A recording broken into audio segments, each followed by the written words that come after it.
Welcome to Order Before Modern Systems. Here, we explore how everyday order functioned before modern systems, institutions, and formal rules existed. This channel examines how routine, habit, and shared expectations shaped daily life long before modern organization took form.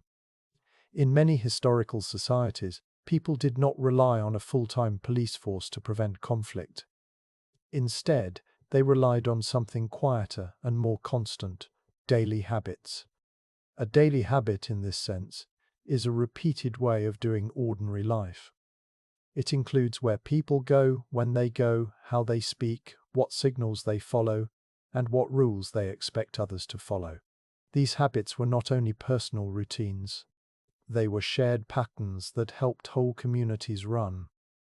When shared habits were strong, fewer small problems turned into open fights. This video explains how predictable daily behavior reduced conflict in historical societies. We will focus on the systems behind the habits, how they worked, why they reduced friction, and how they connected to older forms of justice, investigation, and punishment. We will look across several periods and regions, including ancient cities, medieval towns, and early modern communities. The goal is not to claim that daily life was peaceful. Many societies had violence, harsh punishments, and deep inequality. The point is more specific. When a community made everyday life predictable, it reduced certain kinds of conflict, especially common disputes between neighbors, buyers and sellers, workers and employers, and families. To understand this, we need a simple idea. Conflict often starts with uncertainty. Uncertainty creates questions like these: who has the right to do this? Who goes first? What does this signal mean? What is fair in this situation? Where do I take my complaint? How long do I have to respond? If a society answers these questions through widely known routines, conflict becomes easier to prevent and easier to settle. Daily habits did four major jobs in older justice systems. First, they reduced accidental offense. When people share expectations about greetings, boundaries, and timing, they are less likely to insult each other by mistake. Second, they created clear evidence. If everyone knows what normal looks like, it becomes easier to notice theft, fraud, or a broken agreement. Third, they made intervention possible. If the community expects certain actions at certain times and places, neighbors can step in early, before a dispute becomes violent. Fourth, they made punishment less random. When a community follows known steps, even harsh penalties can appear more legitimate than sudden revenge. With that in mind, let us examine the main daily habits that reduced conflict. 1. Time signals and shared schedules. In many societies, timekeeping was not private. It was public. In modern life, people carry time on a phone. In many older towns, time was announced by sound, bells, calls, horns, drums, or other signals. These signals did more than tell time. They set a shared rhythm. A shared schedule reduces conflict because it reduces arguments about when something should happen. If the whole town knows that certain work begins after a morning bell, or that trade ends at a set signal, fewer disputes form around lateness, trespassing, or unfair advantage. Time signals also helped courts and officials. If legal actions had to occur by certain parts of the day, the community had a common reference. In ancient Rome, early law included procedural rules about when parties had to appear and how long proceedings could last during the day. These were not daily habits in a casual sense, but they shaped daily expectations around disputes. When law sets a schedule, it can prevent one side from stretching out a conflict forever. In medieval European cities, church bells often marked not only prayer times, but the boundaries of work and rest. Curfews were also common, sometimes announced by bells. When evenings were regulated and streets became quieter, the chance of night fights and secret theft could be reduced. Even when a town still had disorder, Shared time rules made it easier to say who was out of place. A schedule also helps reduce conflict within workplaces. If workers and employers recognize a standard workday, disputes about you are working too little or you are demanding too much become less personal. People can point to a shared practice instead of arguing from anger. Time signals also reduced conflict by controlling crowding. Market hours, meal times, and festival schedules helped space out large gatherings. If all business happens at once without rules, small insults and accidents rise. When time is organized, crowds can be managed. 2. Predictable paths, boundaries, and rights of way. In many historical communities, conflict was not mainly about large crimes. It was about small, everyday friction. A cart blocks a narrow street. A neighbor lets animals wander.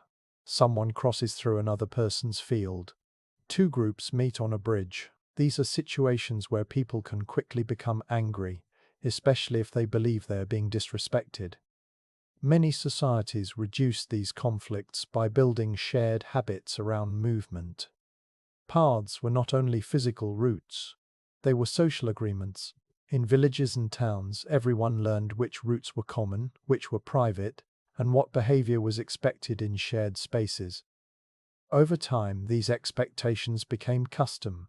Custom acted like law, even when written law was limited. Clear habits around boundaries also helped investigation. If it is well known that animals should be kept in certain areas, then repeated wandering animals become evidence of neglect, not an accident. If a person repeatedly uses a forbidden path, witnesses can report a pattern. The daily habit is not just walking, it is also watching. In dense communities, people naturally notice changes. A broken fence, a missing tool, a stranger moving oddly, or a door opened at an unusual hour could stand out because daily life was usually stable. That kind of informal observation was a major part of investigation before modern police. 3. Market routines that prevented disputes. Markets are natural conflict zones. They bring strangers together. They involve money and goods. They create pressure, competition, and temptation. Many historical societies created strong market habits to reduce conflict. Some habits were informal. Others were enforced by officials. A common problem in markets is disagreement over fairness. Was the weight correct? Was the coin real? Was the price honest? Was the quality as promised? If every deal requires a private argument, conflict grows. So many societies built routines that made trade more predictable. In medieval Islamic cities, the office often described as the market inspector, sometimes called the mu'tasib, was connected to the broader idea of supervising fairness and public order in market life. A regular presence that checks measures and market conduct can prevent disputes from turning into fights. Even when enforcement was imperfect, the idea that markets were monitored changed behavior. In many European towns, local authorities also regulated weights and measures and tried to prevent fraud. These rules were not always fair or evenly applied, but they created a shared standard that buyers and sellers could refer to. Markets also depended on routine spaces. Where do butchers stand? Where do fish sellers stand? Where do grain sellers stand? When every seller is in a known place, the market becomes easier to police informally. It becomes harder to hide dishonest behavior. It also reduces crowd collisions and arguments. Another routine that reduced conflict was public visibility. Transactions that happen in open spaces, with many witnesses, reduce the risk of later claims like "you never paid me" or "you changed the deal." Public dealing does not eliminate dishonesty, but it increases the cost of being caught. 4. Ritualized greetings and controlled speech. Many conflicts begin with words. In societies without strong centralized enforcement, insulting someone could be dangerous. It could trigger a feud or a fight. For that reason, many communities built habits that controlled speech. Some habits were polite forms of greeting. Others were formal styles of complaint. A key point is that ritualized speech reduces misunderstanding. If a community uses expected phrases and expected steps in a dispute, fewer people feel surprised or cornered. That lowers the chance of sudden violence. This is one reason councils and courts often used formulas. The wording may sound repetitive, but repetition is not a mistake. It is a technique. It keeps a dispute inside a known frame. In many indigenous North American political traditions, councils used structured procedures and set forms of speech. In the Haudenosaunee tradition, for example, condolence ceremonies are part of a wider political and social system. While the details are specific and culturally grounded, the general function of such structured practices is clear. They manage grief, succession, and unity through a known sequence. When leadership changes are handled through established ritual steps, it reduces internal conflict because the community knows how change is supposed to happen. This shows an important principle. Daily habits are not only about work and trade, they are also about emotions. Grief, anger, and humiliation can drive conflict. Societies often created regular, recognized ways to process these pressures. When a community has a legitimate routine for handling loss, insult, and tension, private revenge becomes less attractive. 5. Mutual responsibility systems and neighbor enforcement. Before modern policing, many communities used shared responsibility. Instead of expecting a distant state to find criminals, neighbors were expected to help. In medieval England, for example, systems like Frank Pledge organized groups of men into units with shared responsibility. The idea was that the group was responsible for producing a suspected person when required, and the group could be fined if it failed.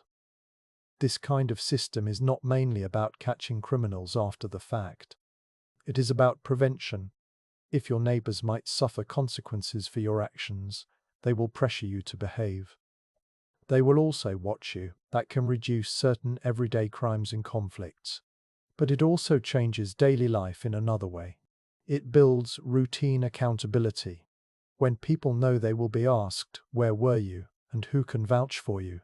they adapt their habits. They stay visible. They maintain relationships. They avoid suspicious isolation. In other words, routine social ties become a security system. This can be harsh and unfair to outsiders, but as a conflict-reducing mechanism inside a stable community, it is powerful. 6. Predictable procedures for complaints and settlement. A society reduces conflict when it gives people a known path for complaints. If there is no known path, the path becomes violence. Many older legal systems created procedural habits. Where do you bring a complaint? Who hears it first? How is the other party notified? What counts as proof? When is compromise allowed? When is a judgment final? Even if the rules are biased, procedure can still reduce open conflict because it offers a controlled channel. In ancient Rome, early legal traditions show strict procedural steps, bringing a person to court, scheduling appearances, and limiting proceedings to daylight. These procedures built an expectation that disputes belong in a public forum and follow known timing. In village and manorial contexts in medieval Europe, local courts and assemblies often handled minor disputes, land boundaries, debts, insults, small theft, and breaches of agreement. The repeated meeting of a local court creates a habit. People know that problems will be heard on a regular schedule. That regularity reduces the pressure to solve everything immediately with force. A key conflict-reducing habit is compromise.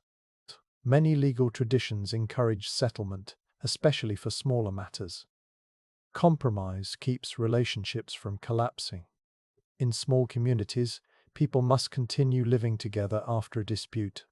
Settlement is often more valuable than total victory. When compromise is expected, people negotiate earlier. 7. Controlled punishment and public examples. Punishment in pre-modern societies could be severe. Yet even severe punishment can reduce conflict if it is predictable. This does not mean it is just. It means it may prevent cycles of revenge. When punishment is known, it can replace personal retaliation. For example, if theft is handled by a court with known penalties, the victim may feel less need to attack the thief's family. The community may also feel less need to form a mob. Some communities also use public shame as a form of enforcement. Practices sometimes described as popular justice, including rough music and public shaming rituals in parts of Europe, aim to pressure people back into expected behavior. These customs could be abusive and could become violent, but they also show a social goal: to enforce norms without private feuds. In systems like this, daily habit matters because shame only works when the community shares clear expectations. If everyone agrees what behavior is acceptable, then pressure can push people to conform. If expectations are unclear, pressure turns into random cruelty. So again, predictability is central. 8. Household routines that prevented escalation. Many conflicts begin at home.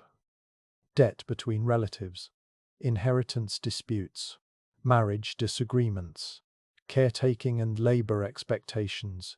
Household routines helped limit these conflicts by defining roles and timing. Who eats first? Who controls certain tools? Who speaks for the household? Who handles outside negotiations? These routines were often unequal, but even unequal routines can reduce daily quarrels by making expectations clear. Inheritance systems, for example, often created conflict because they distribute wealth and status. Yet, even a biased inheritance rule can reduce conflict compared to an unclear rule. If succession is uncertain, families may fight violently. If succession follows a known pattern, disputes still happen, but they are easier to judge and easier to negotiate. In political life, the same principle applies. Leadership transitions are dangerous moments.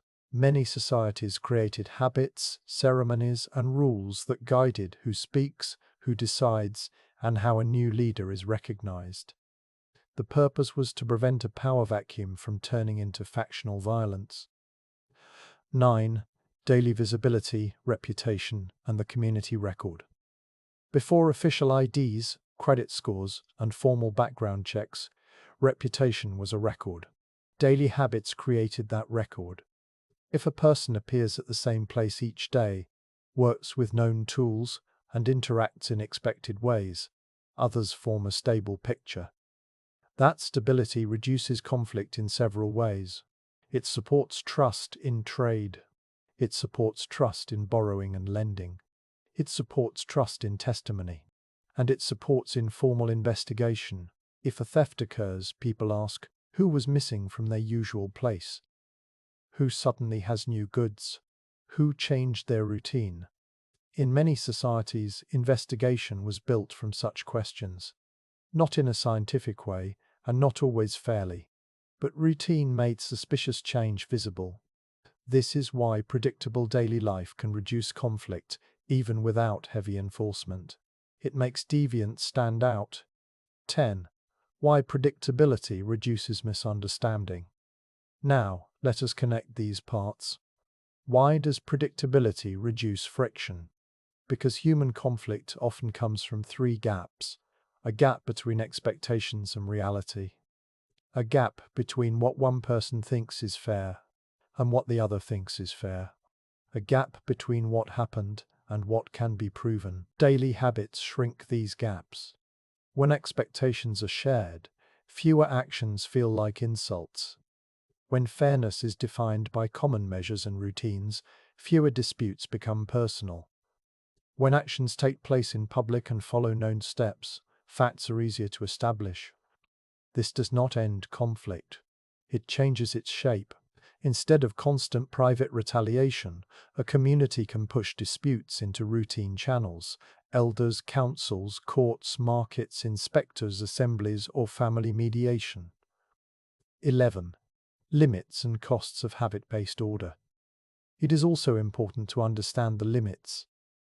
Daily habits reduce conflict inside a group, but they can increase conflict at the boundaries. Outsiders may not know the rules. Minorities may be punished for breaking habits they were not allowed to learn. Rigid habits can become tools of control. If a society decides that only certain people may be in certain places at certain times, predictability becomes exclusion. Also, habit-based enforcement can become cruel. Public shaming can become harassment. Group responsibility can punish innocent people. Informal investigation can become rumor. So the same routines that reduce everyday conflict can also support unfairness. That is a normal pattern in history. Systems that create order can also create pressure. 12. What changed with modern law enforcement? Modern policing, professional courts, and centralized states changed the balance. They reduced the need for neighbors to directly enforce rules. They increased formal investigation. They expanded written procedures. But daily habit still matters. Even in modern societies, conflict is reduced when behavior is predictable. Traffic rules, school schedules, workplace policies, and standard contracts. In earlier periods, these habits were even more central because formal enforcement was limited. To summarize the core idea, in historical societies, daily habits were not only cultural traditions. They were practical tools of social control and conflict management. They organized time, they organized space, they stabilized trade, they controlled speech, they built reputations, they guided complaints, they made investigation possible, they made punishment seem consistent. When these systems were strong, they reduced many common conflicts, especially the kind that start small: an insult, a disputed price, a late debt, a blocked path, a broken promise. And when those systems weakened during famine, war, political collapse, or rapid social change, conflict often rose, not only because people became desperate, but because predictability broke down. When people no longer know what to expect from each other, they prepare for the worst. A final point brings everything together. In many pre-modern societies, the line between daily life and justice was thin. Justice was not only a courtroom event, it was a pattern of living. The routine itself was a kind of law, and the community's shared expectations were a kind of enforcement. That is how daily habits reduced conflict, by making ordinary life legible, structured, and repeatable. So fewer disagreements had to be settled by force.